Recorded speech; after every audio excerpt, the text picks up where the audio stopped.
अस्सलाम वालेकुम नाजरीन। मैं और मोहम्मद अकरम एक बार फिर आपकी खिदमत में हाजिर हैं। कल से लाहौर में जुमान पार्क के ऊपर जो ये एक नया, क्या कहना चाहिए, एक स्टेज शो नया शुरू हुआ है। इस पे इसका एंड आज हुआ है। किसने जी आज प्रेस कॉन्फ्रेंस की है? एसपी। मैं अभी वो मीडिया पे सुन रहा था कोई 1 घंटा पहले कि वो एंटी रॉयट पुलिस का एसपी जो थे वो कोई बात कर रहे थे। वो बात कर रहे थे और उस पे हम गुफ्तगू करेंगे। फिर थोड़ी सी गुफ्तगू हम जो फजलुर रहमान साहब का जो धरना था उस पे भी करेंगे।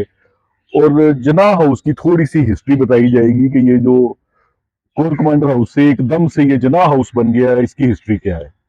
तो जनाब अकरम साहब, आप पहले वो प्रेस कॉन्फ्रेंस का थोड़ा सा बताएं। वो मामूली था, वो तो बड़ा टाइट लिप थे, वो मुख्तसर सी बात कर रहे थे। और उन्होंने, जो मैंने सुना उनको, उन्होंने कहा कि 8 लोग थे जो कि फरार होने की कोशिश कर रहे थे, तो हमने उनको गिरफ्तार कर लिया है। और कुछ और लोग थे जो फरार होने की कोशिश कर रहे थे लेकिन वो फरार हो नहीं सके, तो वापस कहीं इधर ही ज़मान पार्क में ही छुप गए। ये फरार होने की कोशिश वही तो नहीं कर रहे थे जो ये कल भी गाड़ियां भर के लाए थे कि ये हमने बरामद करने हैं वहां से? देखिए, यही तो सबसे बड़ा अलमिया है कि आप के ऊपर यकीन कौन करेगा। यकीन कौन करेगा? ना आपकी कोई लेजिटिमेसी है, सबको पता है कि आपके पीछे कौन है, आप पीछे किस कौन है? किसके अहकामात। और जो सबसे इम्पोर्टेंट बात शुएब साहब, जो कि मेरे ख्याल में बहुत ज़रूरी है करना, वो है कि जो आर्मी चीफ साहब ने जो सियालकोट गैरिजन में जो खिताब किया और जो सारी बातें उसमें आई, तो उनको इस तरह से, ये उनके मनसब के शान शान नहीं है कि वो इस हद तक जो है ना, वो एक अपनी जो है ना यूनिफॉर्म में होके तो वो इस हद तक लोगों को एक्यूज करना शुरू कर दे, उनको कटहरे में लाके खड़ा करके। उनका काम नहीं है। उनका काम ही नहीं है। Is A complainant. ए, ए, उनके अगर एक उनकी बात मैं कहना चाहूंगा जी इसमें, जी इस बड़ी जरूरी बात है ये, बड़ा एंजॉय करेंगे इस बात को। उनका खिताब जो थोड़ा सा मैंने जो पढ़ा है उसमें आर्मी चीफ साहब जो हैं वो फरमाते हैं कि पाकिस्तान बनाने की जो आइडियोलॉजी थी ये उसके अगेंस्ट है। तो मुझे बड़ी हैरत हुई कि भाईजान केड़ी आइडियोलॉजी तुसी लाए हो। मतलब जब पाकिस्तान बना है तो ये फौज तो ब्रिटिश आर्मी थी। जी सुना हाँ, ना? जी हाँ, ये तो ये एक फौज, एक मिनट, विरसा है ये उसका। ये जी हाँ, तो ये तो ब्रिटिश आर्मी, इनहेरिट किया है ये तो पाकिस्तान ने। ब्रिटिश आर्मी थी जो इनहेरिटेंस में पाकिस्तान को मिली। ठीक है, पाकिस्तान तो बना है बैलेट पे, पता तो किया नहीं किसी ने। एम आई राइट?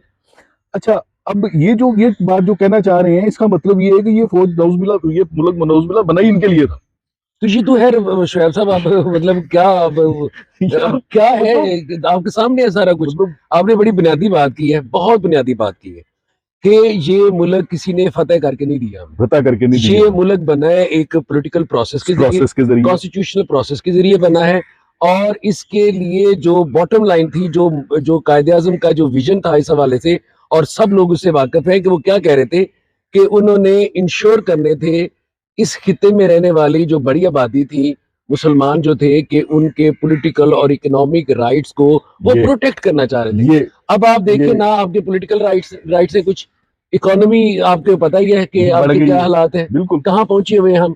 और जिनको ये सारा कुछ आजादी हासिल है, वो वही है जो आज जिसको दिल करता है एक्यूज करते हैं, जिसको दिल करता है उसके ऊपर अपना ही जज। अब ये जो बात हो रही है बार बार, ये जी कि आर्मी एक्ट के तहत करेंगे, गवर्नमेंट कह रही है। शर्मनाक हद तक बात ये आ रही है कि पीपल्स पार्टी कह रही है कि आर्मी एक्ट के तहत जो है ना, वो ये केसेस चलाने चाहिए। इससे ज्यादा बुरा दिन आप क्या देखेंगे। वैसे तो पीपल्स पार्टी को अब उसकी एक तारीख तो रह गई है। पीपल्स पार्टी का खुद अपना कोई हाल नहीं है, उनको कुछ उनकी पॉलिसी नहीं है। शर्म आती है देख के, दुख होता है ये सारा कुछ देख के, कि ये पॉलिटिकल राइट्स के लिए मुल्क बना था। कि चले आपने और आप 74-75 साल में आपको देख लें कि आपको क्या पॉलिटिकल राइट्स हैं। चले पीपल्स पार्टी पे फातिहा बाद में पढ़ लेंगे। पहले उस पे फातिहा बाद में पढ़ लेंगे, जो असल बात है उस पे आते हैं। ठीक है, बात यह है कि बिल्कुल आर्मी चीफ को बिल्कुल जेब नहीं देता था कि वो वहां पे ऐसी बात करते। और अगर इन्होंने की है तो he must be ashamed of that. ठीक है ना, इस पे खुश होने की जरूरत नहीं है, इस पे मेरे शर्मिंदा ख्याल होना में चाहिए। ये जिसको, जो उन्होंने अपने हलफ की खिलाफवर्जी की खिलाफ है वर्जी की है। पहले, और जो जनरल बाजवा कर चुके हैं, जो वो अपनी आउटगोइंग जो उनकी स्पीच थी उसमें वो तस्लीम कर चुके हैं कि हम ये करते आ रहे हैं। तो ये उसकी कंटिन्यूटी है, ये बिल्कुल अपने आप को नहीं रोक पा रहे।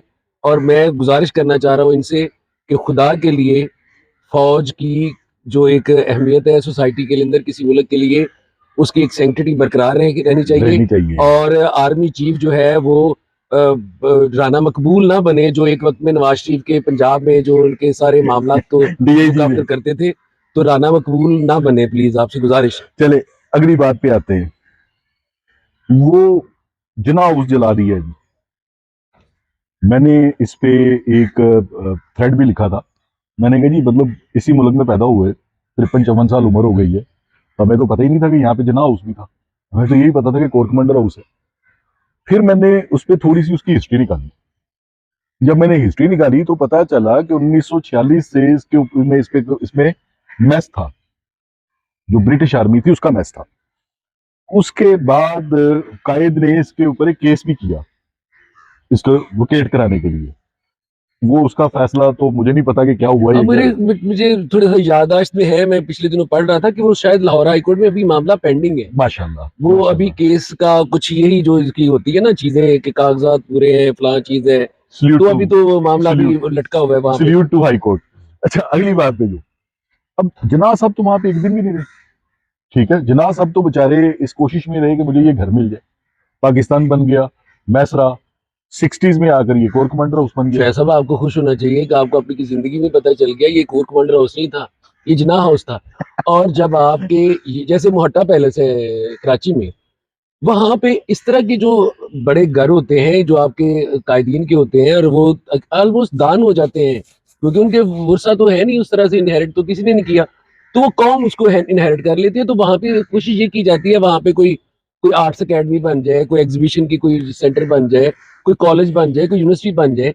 ये तो पाकिस्तान में ही होता है कि आपके जो फाउंडर है, जो बाबा ए कौम है, उनका घर जो है ना वहां पे अब आपका जो कोई कोर कमांडर साहब है कब्जा वो कर राज लेते हैं। रखे हुए हैं। अच्छा मैं जो बात करना चाह रहा हूँ ना वो बड़ी मजेदार है, मैंने वो अपने थ्रेड में लिखी भी है।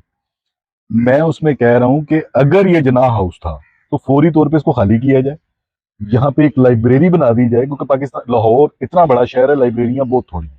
यहाँ पे एक लाइब्रेरी यहाँ बना दी जाए। लाइब्रेरियों की नहीं जरूरत शायद सुनो साहब, तो यहाँ पर सुनो तो तो आपको सही ना पता है सर। होटल रेस्टोरेंट की ज्यादा जरूरत है। नहीं सर, नहीं सर, नहीं। मैं कह रहा हूँ यहाँ पे लाइब्रेरी बना दी जाए जहाँ पे कायद के ऊपर लिखी हर किताब मौजूद हो। ठीक है, हर किताब मौजूद हो। कायद के अपने हमारे जो जो जो फ्रीडम फाइटर्स थे उनके बारे में हर किताब मौजूद हो। ठीक है, इस तरह का एक काम कर दिया जाए और ये नेशनल हेरिटेज में आना चाहिए इसको, ना कि कोर कमांडर हाउस। बिल्कुल एग्री करता हूँ मैं ठीक है आपसे, ना, बिल्कुल। ये बात तो हो गई। अच्छा अब जो फजलुर रहमान साहब ने जो, अच्छा वो जो पहले जो हमने बात स्टार्ट की थी वो अपना क्या नाम है, जो पुलिस ने जो 7-8 बंदे पकड़े हैं, उस पर मैं सिर्फ एक बात ऐड करना चाहूंगा, क्योंकि मैं बीइंग क्राइम रिपोर्टर एक अर्सा मैंने क्राइम रिपोर्टिंग की है। मुझे आज भी याद है कि मैं उस जमाने में नेशन में मैं I was a crime reporter. एक मरतबा एक जगह पे पुलिस मुकाबला हुआ। जब मैं वहां पे गया तो वहां पे वो जो पुलिस मुकाबले वाले जो सर पे जो काला गलाफ पहना हुआ था ना, वो भी वहां पे पुलिस उठाना भूल गई, वो वहां पे पड़ा रह गया। बॉडी उठा के ले गई, वो हमें मिल गया। तो हमने नेशन में वो उसकी तस्वीर भी छापी कि वो काला गुलाब जिसमें कि आंखें भी खाली नहीं है, मतलब वो कौन सा बंदा है जो काले गुलाब सर पे चढ़ाकर वो पुलिस मुकाबला कर रहा है। यानी कि अपनी गाड़ी में बैठा के ही उसको लाते थे वहीं पे, वहां उसको कहते तो अब तुम भाग जाओ, वो भागता था तो उसको गोली मार देते थे। तो ये लोग भी ये तो पुलिस मुकाबले थे। हमें यकीन ही नहीं है कि ये लोग पता नहीं कहाँ से उठा के ले आए होंगे और उनको ला के कहेंगे जी ये यहाँ से गिरफ्तार किए और अभी बाकी जो इनको यहाँ से गिरफ्तार करना है। आप पे कौन यकीन करेगा? आपका ट्विटर भरा पड़ा है, कल जो इन्होंने ऑपरेशन करना था और आंधी आ गई तो गाड़ी में कुछ 15-20 लोग इन्होंने बिठाए हुए थे, उनको भगा रहे हैं कि भाग जाओ अभी, दौड़ो, जिनको बरामद करना था। आज जब वो आए हैं वहां पे इंटरनेशनल मीडिया था, वहां पे दूसरे थे, वहां से तो उनको मिला कुछ नहीं। उन्होंने भागते हुए बंदे पकड़ दिए और एक मुद्दा डाल दिया जी अभी कुछ और लोग हैं वो भी अंदर ही।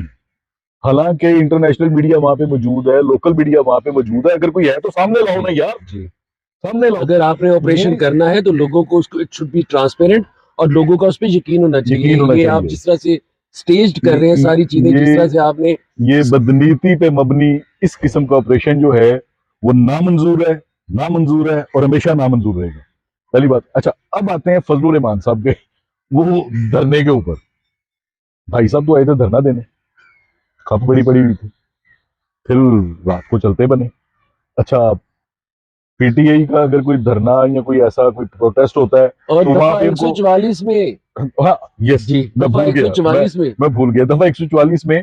और उस दफा 144 में जो इस्लामाबाद की पुलिस थी वो मुझे इंतहाई बेचारी अंसारुल इस्लाम से दुबके डरे बैठे, डरते फिरते उनको जगह दे रही है कि यार साइड दे, आप मेहमान है जनाब, वीआईपी आप करें। ये तो हालात है। लेकिन मैं जो बात कहना चाह रहा हूँ, दो बातें। एक तो ये कि पीटीआई के जलसों पे और उसके धरनों पे तो इनको तितलियां नजर आती हैं। इनके साथ क्या था? इनके साथ क्या था? फिर वो अनवर मकसूद साहब ने जो बात की थी ना कि ये वो वाहिद इंसान है फजलुर रहमान के बारे में कि जिसकी कोई माँ ही नहीं थी, यानी कि जिसको किसी की औरत ने जन्मा ही नहीं। जन्म ही नहीं इससे है। ज्यादा क्या किसी बंदे को कोई बात कह सकता है जो उन्होंने कहा। दरख्त पे और आप देखें कि सुप्रीम कोर्ट ने उस दिन बिल्कुल अपनी रूटीन की जो जिस तरह से वो केस को हैंडल करते हैं वैसे ही किया। ये मिसकैलकुलेट कर गए। इनका प्लान था कि आज फैसला आएगा, इन्होंने समन कर लेना प्राइम मिनिस्टर को, वज़ीरा को, तो वो ये कुछ करेंगे, नाहल करेंगे तो हम चढ़ दौड़ेंगे। कर देंगे। उन्होंने बिल्कुल रूटीन का कोर्स लिया। उन्होंने कहा भाई अच्छा अटॉर्नी जनरल साहब मुज़ाकरात का क्या मामला है? उन्होंने कहा जी बॉल आपके कोर्ट में अब करें।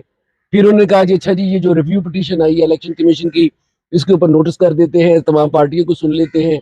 हालांकि ऑब्जर्वेशन थी, रिमार्क्स दिए, उन्होंने कहा कि रिव्यू पिटीशन बनती नहीं है ये, क्योंकि आपने इसके अंदर नए पॉइंट्स रेज किए हैं।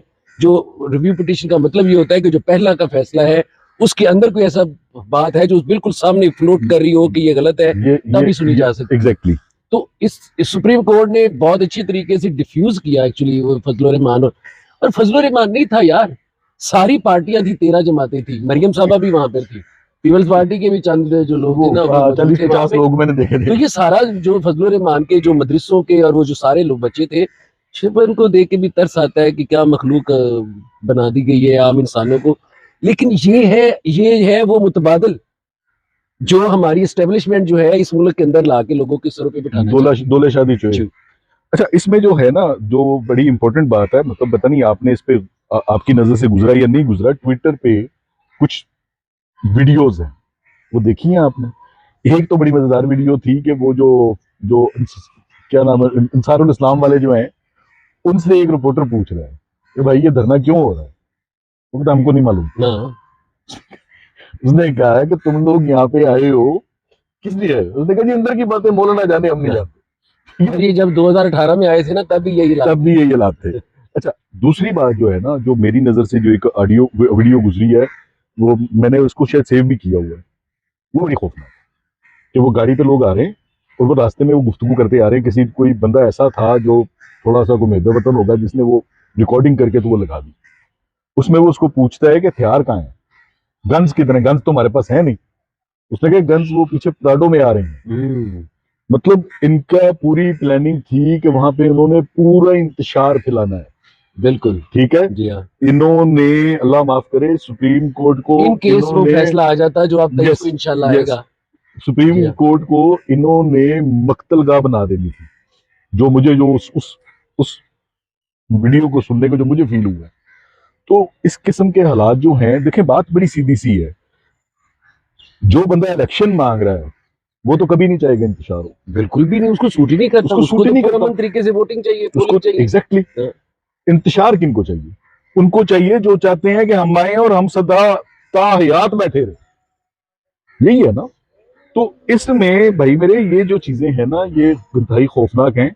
और इसमें मैं एक मरतबा फिर कहूंगा कि आर्मी चीफ को और सबको, जितने भी स्टेक होल्डर्स हैं, उनको इसको समझना चाहिए और इसके ऊपर कोई स्ट्रॉन्ग किस्म का एक्शन होना चाहिए और मुल्क को सही रास्ते पर लेकर आए। मैं माजरत के साथ आपके इस बात से डिसएग्री करूंगा। वो कोई स्टेक होल्डर नहीं है। चलिए ठीक ही है। Is a public servant. He has to obey the command of you see the sitting government. और उनका जो गैर जमहूरी और गैर सियासी किरदार है जो अपने हलफ की खिलाफवर्जी कर रहे हैं, उसके ऊपर उनको ही should be I mean taken to task. और उनका जो अपना रोल है, ये 9 मई के वाकयात हो, और देखिए ये सारा कुछ क्यों किया गया, अब ये भी ध्यान में रखें। कुछ लोग हैं जो असाइनमेंट पर हैं, उनकी जो तकर्री है वो कंडीशनल है। उनके साथ बहुत सारी चीजें हैं। जनरल बाजवा इतने अरबहार रुपए लेके कहाँ चले गए? वो कौन लोग थे जिन्होंने ये सारे पैसे इनको दिए? इसके साथ ही इजाजत चाहेंगे। मेरे ख्याल में इंशाल्लाह कल दोबारा किसी व्लॉग में हाजिर होंगे। तब तक के लिए इजाजत दीजिए। अल्लाह हाफिज।